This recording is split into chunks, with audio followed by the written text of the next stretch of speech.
जरे कमे बाटे जरे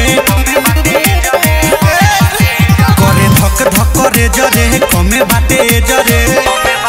करिले बाबा से हम हूँ गुहार ठीक से चढ़ जाओ सुइया पहाड़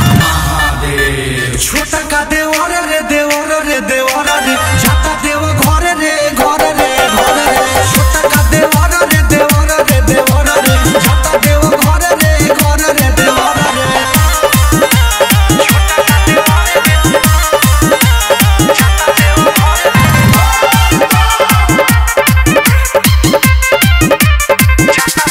परदेसी पप्पू के संगे जाएला जिद रहे कहिए से धइल रे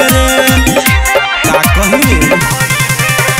चंदन राज जाता रे आज बड़े माथवा पट्टी का कइले रे नहीं बात बुझे छोटू रवि कहे चल अभी अभी नहीं बात बुझे छोटू रवि कहे चल अभी अभी और हटानी करी है